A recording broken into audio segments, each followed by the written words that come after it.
When you think about the Joe Biden you saw in the debate, ask yourself a question. Do you think the guy who was defeated by the stairs, got taken down by his bike, lost a fight with his jacket, and regularly gets lost, makes it 4 more years in the White House? And you know who's waiting behind him, right? Vote Joe Biden today and Kamala Harris tomorrow. I'm Donald Trump, and I approve this message. Well, what do we have here today? Donald Trump is officially free from political persecution, at least for now. Okay, as you can see in a 6-3 presidential immunity ruling, the Supreme Court has held that yes, there is such a thing as presidential immunity, which of course makes perfect sense to the rest of us. Now, what I think is going to happen is everyone with, cases pending against Donald Trump, they're going to retool it and try to say, well, these were unofficial acts, not official acts as president, therefore we can prosecute him. But down here, reading the decision, under our constitutional structure of separated powers, the nature of presidential power entitles a former president to absolute immunity from criminal prosecution for actions within his conclusive and preclusive constitutional authority, and he is entitled to at least presumptive immunity from prosecution for all of his official acts. There is no immunity for unofficial acts, all right? So that, of course, will be the key. No immunity for unofficial acts, which is why I'm saying, yes, a retooling by all of these people trying to just get Donald J. Trump in jail, okay? That's the idea. So excellent news right there. Of course, all of this is in the wake of that disaster of a debate between Donald Trump and Joe Biden. And everybody knows who actually won that debate. Everyone who watched, all the pollsters, we all agree that yes, Joe Biden did in fact ruin his presidency with that single debate. But let's see this pointed out by Bill Maher. But before we get to the video, please like and comment so we can break through the algorithms. Here we go. Wow. Huh? Huh? Did you see the debate? In case you missed it, don't worry, so did one of the contestants. I mean, wow. I mean, Trump told lie after lie after lie. He never would have gotten away with that if Joe Biden was there. Oh, wow. Oh, Joe. Come on, man. Joe.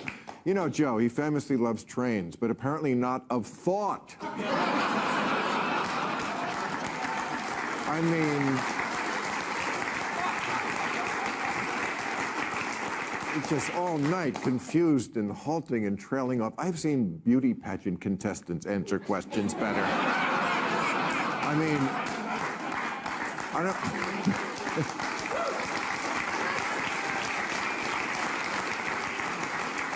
I don't want to say he shit the bed. His new Secret Service name is Amber Heard. I'm coming on. So yes, it is completely apparent to everyone, and something very interesting, of course, happened basically overnight. Everyone went from basically denying that Joe Biden has some definite mental and physical problems to all of a sudden accepting that he has mental and physical problems. And talk about replacing Joe Biden has now become very mainstream. However, something else interesting has been happening. Now, all of a sudden, people are rallying around Joe Biden, trying to cover it up. The same people who just called him out after saying it never existed in the first place. So the first thing you want to see, of course, is a little extreme cope from Nancy Pelosi. Tom Friedman, a friend of President Biden's, wrote the following. He wrote, Joe Biden, a good man and a good president, has no business running for re-election. If he insists on running and he loses to Trump, Biden and his family and his staff and party members who enabled him will not be able to show their faces. What do you say to that? Is there any part of you that believes that President Biden should step aside? I want you to know I came home to California, South and North, and people are for Joe Biden and Kamala Harris. They have some judgment about a person who stood on that stage and lied. If you're just talking about the debate, I'm respectful of some of the opinions that people have, but I also am respectful of the grassroots. My people are very much Biden, Kamala Harris. And this is an opportunity for Joe Biden to go out there and show he has the stamina and the rest. And by the way, while the press, and for some reason they don't, there are healthcare professionals who think that Trump has dementia. that his connection, his thoughts do not go together. Not only that he just lies, he doesn't even know the truth. So if we're just talking about mental acuity, let's be fair about it. I don't think Tom Friedman thinks that, that Donald Trump should be president of the United States. And, while he may be saying we're enablers, we see Joe Biden up close. We know how attuned he is to the issues, how informed he is. And I debate with him about legislation, and not debate, but discuss it with him. He's right there. So in any case, it was a bad night. Let's not sugarcoat that. Okay, Nancy, so you went home and talked to all your constituents in left-leaning, liberal utopia, California, and guess who they're going for? Joe Biden. Now, even though she acknowledges it was a bad night for Joe Biden, who's the one with mental problems? It's Donald Trump, the guy who just won the debate, the guy who spent 45 minutes just cleaning the clock of Joe Biden. I say 45 minutes because that was the beginning of the debate. That was most entertaining. At the end, it was kind of a slog, in my personal opinion. But basically, yeah, Donald Trump, he's the one you got to watch out for. And of course, Nancy Pelosi says, when I talk to Joe Biden in private, he's right there, right? He's right on top of it, discussing policy and the intricacies of what we're trying to do. Yeah, where's the evidence of any of that to any of the public, to anybody who actually watches the news? You can't find it because Biden never does interviews. I wonder why. He never does press conferences. I wonder why. He barely does any rallies where he has to speak for longer than 5 minutes. I wonder why, Nancy. It's because he's not there. He's lost it, and everyone sees it. Check out this, according to pollster Frank Luntz. In my entire professional career, I've done 32 debates. Never has someone performed, and I was very upset with Donald Trump in 2020. I have never seen a performance like I saw last night. My focus group all came in undecided, all from swing states. 12 of the 14 swung to Donald Trump, only one to Joe Biden. We've never had that before. We are truly in uncharted territory. And what blew me away the most was that Joe Biden voters in 2020 don't want him on the ticket in 2024.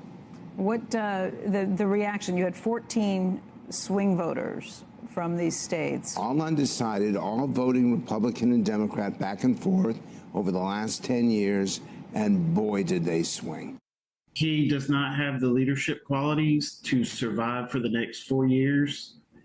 I don't even know how he's going to survive the next few months. They need a candidate that could beat Trump. Well, back then, he was an unknown to me, really, at the time, and I had seen what Trump had done. And now that I've seen him in action or inaction, I just think if the Democrats want to have a chance at putting someone in the White House, they need to put someone else up.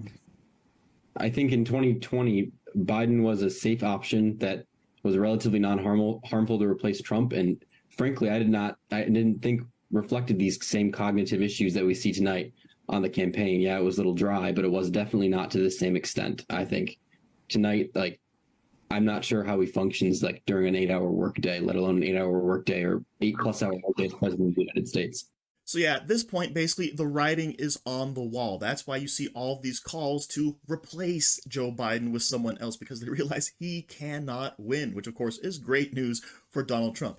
However, the Joe Biden-Kamala Harris ticket is still going to keep pushing forward, trying to, of course, get Joe Biden elected, who could then be replaced by Kamala Harris at some point. But if you look over here on their official Biden-Harris HQ account on X, Twitter as it were, here's all the reasons why you shouldn't vote for Donald Trump. All right, check this out. Mass deportations and migrant detention camps. Sounds good to me. All right, remember, this is supposed to be them saying, don't elect Trump because of this, right? This sounds wonderful.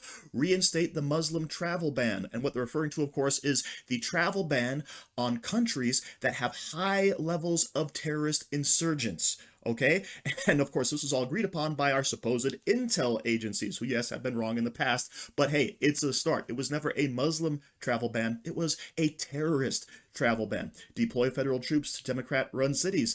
Yeah, because guess what? They're the ones where people are allowed to run rampant and riot in the streets. So, of course, you want to bring that back to stop the craziness across the country, because that's a bad look for us worldwide.